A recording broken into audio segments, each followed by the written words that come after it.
Hello, Salemites. Welcome to Salem. This is Days, Daily Dose of Days TV. That's a big mouthful. I'm thinking about changing the name. Okay, I'm going to be recapping, updating, and telling you what has been popping in Salem this week from Monday the 12th to today, which is Friday the 16th. All kinds of stuff going on. Okay, first of all, Monday we start off, we see Chad, and where's he at? In the graveyard. Why? Because it's the anniversary that Abby died. Boy, that's a sore subject for me, I want to tell you. The way they said Clyde killed her, he did not. They just, I guess they wanted to keep Gwen's character and get rid of, what was his name? Orpheus! Okay, so anyway, it has been a year, and I'm not sure of the exact date. Well, it's been a year now because it's the 16th. So it has been a year since Abigail passed away. And the Chadster's got him a girlfriend. So he's talking to Abby, filling her in on everything that's going on. And he is still feeling a little bit... my camera's a little... that's not right. Okay, there we go. Come on, get up here. Be a good boy. I wonder why that don't fit on there. Oh, here we go. That's good enough. Okay, so he's talking to Abigail, telling her everything that's going on. He did move on with Stephanie a couple of months ago. And just between me and you, he has moved on too fast. But, everybody handles grief differently. So I'm not going to really criticize him for that, or his character, or whoever's writing this for him. So, yeah, you lose a soulmate like that. First of all, I'm just going to tell you, if you haven't lost anything, grief is forever. It does not go away. If there's some way to bring that person back, then it would go away. And in Salem, that's a possibility. But grief is forever, and you learn how to cope with it on a daily basis. So it never goes away. So, people do have to go on with their lives. Chad's a young man, and Stephanie's a great gal. I mean, I'm glad they're together. I think he made a good choice. And Abigail herself told him to move on. So she thought it was okay after about 6 months for him to move on. Anyway, he's at the... graveyard, and he's talking to Abigail, and of course that brings back sadness for him, for us, because we loved, Abigail and Chad and their happy little family, but nothing lasts forever in Salem, like we know. Okay, so he hears a snap in the woods and looks over, and it's actually Julie, who is also bringing flowers to Abigail. Now, they spend a lot of airtime on Monday with them two talking about, he was saying he was feeling guilty about moving on, and, they just had a long, heartfelt conversation, and I'm not going to cover it all because we've been over all this before. She did bring to his attention that he was still wearing his wedding band, which I don't see anything wrong with that. She's just been dead a year, but being he's already dating Stephanie, he probably should take it off. And during this visit after Julie left, when he was spending more time with Abigail, he did take his ring off. But he told Julie he felt like he would be betraying Abigail if he took the ring off. You've already been downtown with Stephanie, man. And you think taking the ring off's going to make a difference? But I know what he's talking about. It's a sentimental thing. So, keeping in mind that while he's grieving at the graveyard, of course, Alex, and I'm getting to where I just don't like that boy. Alex is moving in on the staff. So he goes over to Stephanie's to tell her his good news that he got a job, because they, of course, are friends now. And that he decided not to take the job back at Titan, even though Maggie had offered it to him, that he was going to go work for Brady at Basic Black.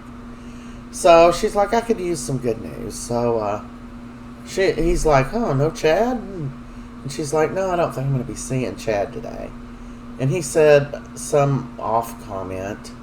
And then she said that, she said, well, it's Abigail, the anniversary, blah, blah, blah, blah. of Abigail passing away today, and I don't think, I think he's going to be off to himself probably. So that's just a little memory, I guess, thing for Abigail and Chad. So, Bonnie, and the blabbermouth that she is, she ends up telling Justin about Sarah being pregnant because she goes around acting like she really just can't keep a secret. It was pretty much annoying because people that can't keep a secret don't generally go around saying, I've got a secret and I'm going to tell you. That it was annoying me the way she was acting with it. I can't keep a secret, I married Justin and now it's harder to lie. She lied to Justin at first, and then she told him about Sarah being pregnant, and it was Xander's baby. And she doesn't, want to come home because she thinks Xander's a bad influence on the baby. Which Xander's moving right along, getting his crap together. He's getting ready. Actually, this week, Maggie ends up offering him the job at Titan. So, did he take it? So, she can't keep her mouth shut, and we spent a lot of airtime on that with her going back and forth talking to herself. And, of course, she's sitting there, well, as long as I stay away from Xander, I will be okay. I just can't tell Xander. And Xander pops in. Now, this is, to me, the biggest flaw for Days of Our Lives writers, and it always has been, no matter who the writers are. I don't know why they do it on purpose to actually make their job easier, but it's stupid. It makes the characters look stupid, and of course, we already know. And that's when people are standing around somewhere and they're physically speaking out loud about something that is top secret that they don't want nobody to know. Just like Anna did with the baby. Oh, nobody's going to hear that you're pregnant from me. And then there's Tony. So anywhere you go, these people are always walking around talking to themselves. Hope nobody knows that I figures it out that I'm really one that killed Abigail and not Clyde or something. And then here's whoever you didn't want to know standing there listening to you. I mean, I have a hard time. That almost clicks me out of, this is just a fake show. I got to believe these people are in Salem and these people are who they are. I don't need jacked up writers just writing stupid stuff all the time. People don't do that. You may walk up on somebody and overhear a conversation at times, not even as much as this show wears that button out, but you do not constantly, everyone in this little town is walking around talking to themselves, and I talk to myself all the time, and so does my son, and this is the thing about it.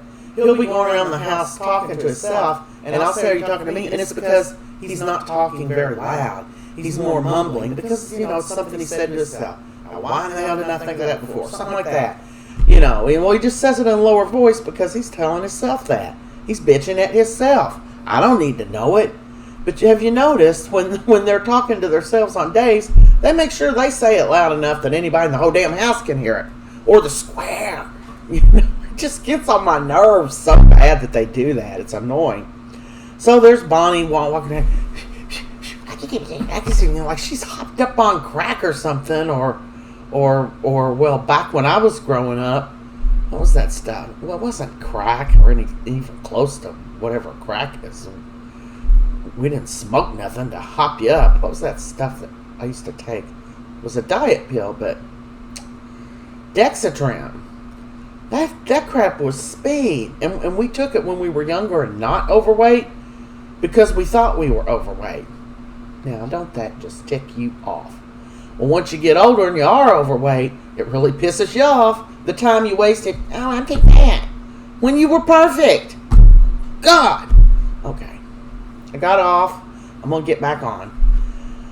Okay, so Bonnie ends up telling Justin her secret. Xander walks in and overhears her saying something, and she fumbles around all that, and I found all that very boring, and I think I went to the bathrooms during that part, so, don't bore me with this nonsense, man. I have a hard enough time holding my own to concentrate on what's going on when Xander's in the picture. He's not my favorite character, but I'm starting to like him a lot more. Um, Dimitri tries to strangle Leo. Oh yeah, and Bonnie lies to Maggie. Maggie, who has a right to know about her own granddaughter. See, I don't like that about Sarah. Everybody thinks, oh, Sarah's so perfect. She's a Horton. She's a little skits out or something, man. I don't know what's wrong with her. I'm not going to tell him. I'm not getting it from him. I do not agree of people keeping their babies a secret from their daddy. Now, I understood why Nicole did it just to verify who the dad was. It was only going to be a couple of weeks. That's fine. But, this nonsense like Sarah, I'm going to run away and keep it from him. And let me tell you this, Sarah. When your child grows up, they're only going to look at the fact that you kept them from their dad. They're not going to care what your petty little problems were. Oh, he hurt my feelings. I didn't think he was a good influence. No. And if anything happens to shorten the dad's life, then you're really going to be in the bitch basket with your kid. So, fess up and tell the truth. Okay, I need to get through Monday, man. Okay. So, Dimitri tries to strangle Leo, but, Gwen steps in and saves him. They work it out, and Gwen and Dimitri continue to have their interview.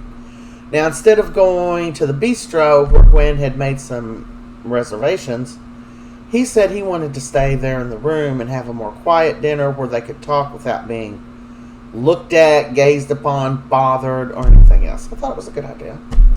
So they did. Now, he already did some studying up on her, so he already knows a lot of her problems.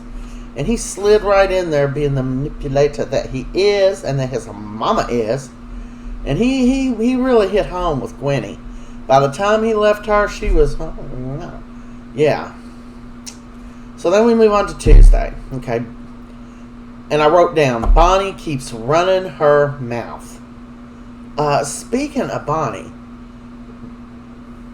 the lady that plays her, she looks great. I like her new haircut and her outfit she had on. She just looked great. She looked great. But she's still annoying. So she keeps running that mouth for Xander to overhear her. Well, like I told you on Monday, they have to sort things out, and she doesn't tell him the truth, of course. Nicole tells Chloe, she goes to visit Chloe at the Spectator, where Chloe now works. And she starts telling Chloe everything that's been going on with her, and tells Chloe how she's pregnant, and that they thought it might be Eric's, but it's not. And she's like, so you slept with Eric and EJ? And she had explained to her about the biscuits. And they had to revisit. Now, this is the bad thing. I'm starting to feel so bad for Chloe because she has done set Brady free, but of course he still loves her. And she's getting a little bit involved with Xander. And, Leo told Xander one day this week. Oh, yeah. What day was that? Maybe it was Wednesday or Thursday. Because Leo walked in on Chloe and Xander kissing at the Spectator. And then Xander left, and so Leo's like, so this is what you call platonic. And she said, look, don't say anything to Gwen. And he's like, girl, Gwen done left him. She's done got over him, and she's having a new lunch with Tall, Dark, and Handsome, or Tall, Dark, and Dangerous, whatever it was he was calling him. And she's like, yeah. And he said, you've always got Sarah to deal with. And Chloe said, well, he's over her, and she's moved and lives somewhere else. And he said, well, no matter how Gwen tried, Sarah was always hovering around. So you better look out. She'll be back. And, of course, she's right, because Sarah is going to come back, and she's going to come back with a baby. That is Xander's.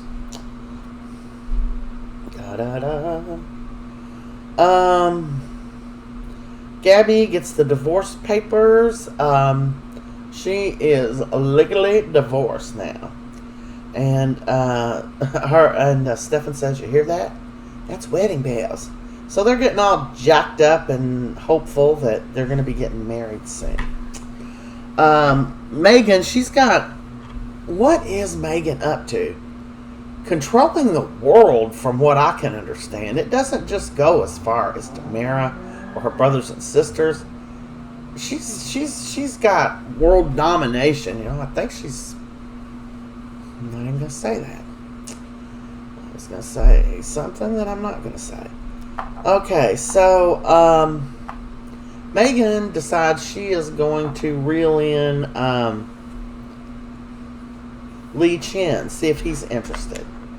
So she visits Lee Chin, and he had never met her before, but he's like, I know who you are. You're Meagan Hathaway. And she said, that's Meagan Demira. And he's like, whatever. Nice to meet you. And he shuts the door in her face or whatever. And she got made her way in there, and she was telling him, I'm sure you're aware of the struggle at Demira over the power. And he's like, yeah. And he's like, well, I don't work there anymore, so whatever you need, I cannot possibly help you with. And she said, well, you still have a vote, don't you? And he said, yes, but I promised it to Gabby. And she's like, why, Lee? Gabby, who's madly in love with my brother, they're planning their wedding. Giving your vote to someone who cheated on you? Why would you want to do that? So, she makes him an offer.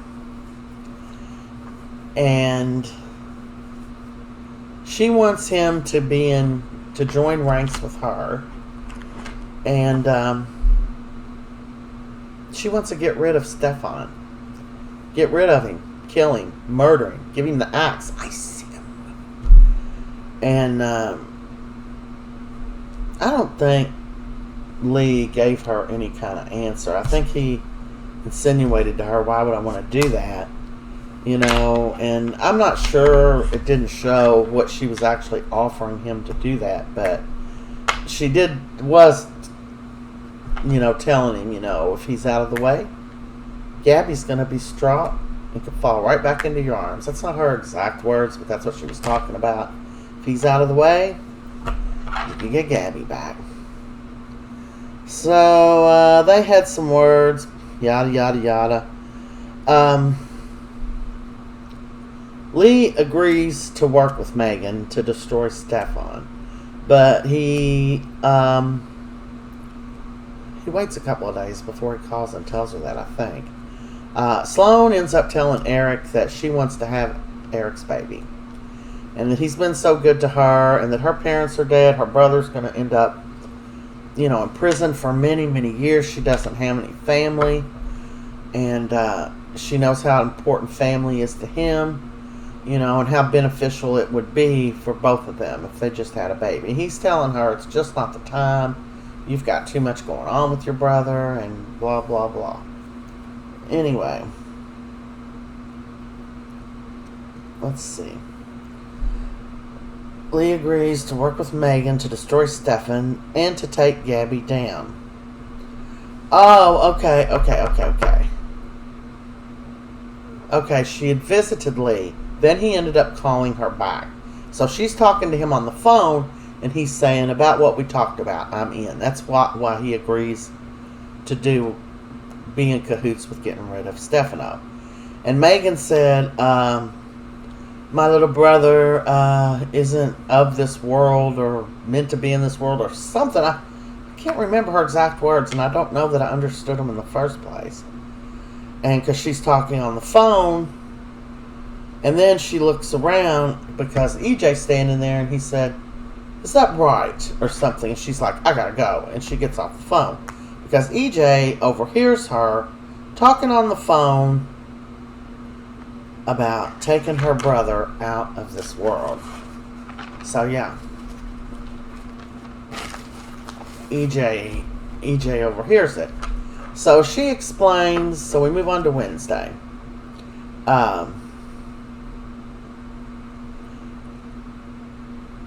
Abe is still missing. Everyone is still looking for him, and I think that's a stupid storyline, whatever's going on here. Because his captor, Miss Whitley, she doesn't seem that she's wanting to do anything to hurt him. It seems like she's trying to protect him. So I don't understand what the whole storyline is with this, but it's just dumb. Whoever wrote this storyline, it's just dumb. I'm sorry. Anybody else like that storyline? Abe's been kidnapped. He don't have a memory. Yeah, I don't think so. Uh, so, anyway, um, so she tells EJ, Meagan tells EJ, I had to stick that in there about A real quick. She tells EJ, all about how wants to get rid of Stefan, and he's like, what? What did my brother ever do to you? And she's like, well, nothing to me personally, really, but with him out of the way, there's a bigger cut of the Demare pie for you and I. And she's like, Tony's not interested in, Chad's not interested in working in the company. And Tony goes off with his wife. She called her name. He's only half interested. She said, so it would just be me and you. And he said, aren't you forgetting someone? Your cohort? And she's looking at him. And he said, how about Kristen? She done roast Kristen off. She's using Kristen. So anyway, they're having words. And she's like, I never wanted to kill you. I want to get rid of Stefan. And then you and I can have more. And she's like, no. She's like, now can I trust you to keep this quiet while I get everything done? And he's like, no, Meagan. I can't go along with you. I'm not going to conspire with my sister to murder my brother. And my father wouldn't be happy about it either. And she's like, oh, Stefano wasn't above eating his young. Well, maybe he was. I don't know about that. Anyway, he told her, she turned around to walk off, and she said, what are you doing? And he said, I'm going to go tell Stefan and Gabby right now what you're planning. And he told her to get out of the house. And she's like, I belong here as much as anybody else. And this is my house too. And he said, no, it's not. Since my father has passed, the house has changed hands several times. And the last time that Stefan had it, because, EJ was incapacitated himself, when he died, it went to Gabby, and then EJ was able to get it back from the bank. So it actually belongs to EJ. That's what she told him. So it actually is my house, and I can't kick you out. And she's like, well, where would I go? And he said, well, kick your stuff out unless you want Harold to load it into the car to take you somewhere. And then he turned around and said he was going to tell Gabby and Stefan about her plans, and she picked up a beautiful vase and knocked him in the back of the head with it. Knocked him out. Yeah, that's what she did, and then she drug him into the, that secret opening there in the living room to take him to the cellar. So she's dragging him down in the cellar, where she proceeds to hog-tie him, where he will never see the light of day, and he's left down there. He can scream or whatever, and Nicole is frantically searching for EJ. He's not returning her text. He sent her a text saying he had to go out of town or something, and that's all she's heard from him. She's just frantic. She can't find him. Stefan says he don't know where he is. So, nobody knows where EJ is. Now, this is what people in the Demare Mansion should already know, because I can already tell you, and I don't even live there. If you've got somebody missing, what two places should you check on the Demare property? Where are there always hostages? In the basement, in the wine cellar is one, and in the crypt. How dumb are these people? Okay. So anyway, Meagan runs over to talk to Lee in person so they can get a plan.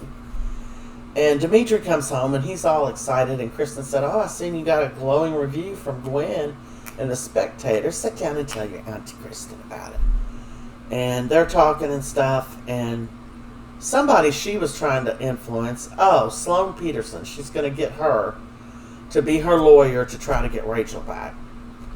I don't know if she'll do that or not, since Brady is Eric's brother, and she's trying to be in good with that family. But anyway, she knows she likes a certain kind of wine that's rare and expensive, but they've got some in the cellar, so Kristen is going to go get it. Hey, you're thinking, yay, she can set EJ free. That's right. Okay, so, Kristen finds EJ in the cellar. They're talking while she's trying to get him done. He's explaining to her how Meagan, she thought Gabby and Stefan had locked him up, tied him up. And he's saying, no, it's our crazy sister, Meagan. So they're talking about Meagan. She's trying to do him. She's like, I'm going to have to get something to cut this rope. And meanwhile, Dimitri came in and was talking to Meagan, and she's so excited about how well things went with Gwen. And he's like, yeah, I already told Aunt Kristen all about it. And she said, speaking of Kristen, where is she? And he's like, oh, she went to the cellar to get some wine. And she's like, she did? And he said, yeah, she's been down there. She's still there. If you go down there now, she's there. And she's like, all right. So that's what she did. She went down. She pulled a gun on Kristen and tied Kristen and EJ up. So now they're both tied up in the cellar. Meagan is evil. She is resourceful. Meanwhile, let's not forget that Harris has agreed to work for Kate to get rid of Meagan. Now, he's not going to kill her like Kate wanted him to, but he's going to get her out of Salem, get her sent somewhere where she will be off somewhere where she can never get back or something. I don't know what he's going to do with her, but he's not going to, hurt her. But he is on the job. Okay,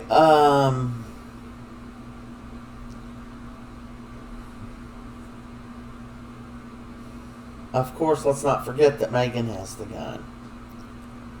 And I already told you that Nicole, she is on her way to the hospital to meet a specialist that EJ had flown in, to help tell them if she'll be able to carry the baby full time.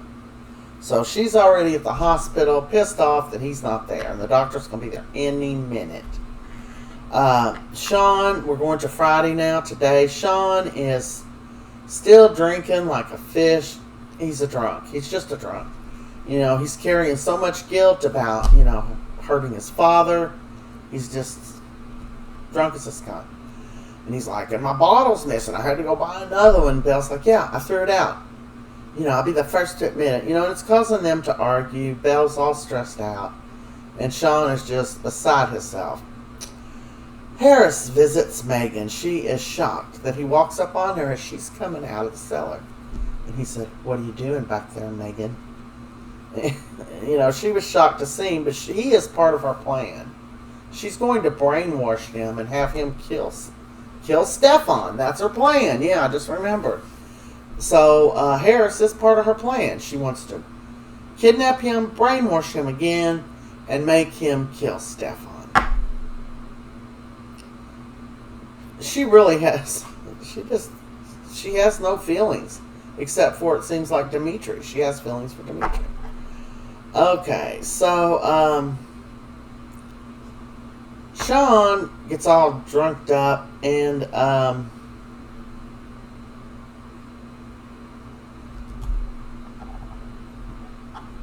he ends up going to the DeMera mansion since he found out Meagan was there, and he's going to give her a piece of his mind or beat her butt or something. So he goes in there, and she's like, what are you doing there? And he said, because of you. My mom and dad's lives are ruined. And she keeps telling him, she's like, you're nothing like your father. You're a pathetic drunk. I mean, she is just calling him all kinds of names. Your father would never act like this. Now, if you just tell me where your dad is, so he's getting too close to Meagan, kind of threatening her, and she whips out a gun on him, and Harris starts to move forward, and she said, I wouldn't move if I was you, Harris. So he ends up talking her into putting the gun down and letting him take Sean, who was very drunk, out of the house. And he did. And she almost, blew them away. Well, then she starts thinking about, what am I going to do with those two in the basement? Your brother and sister! And they're two that you didn't want to kill.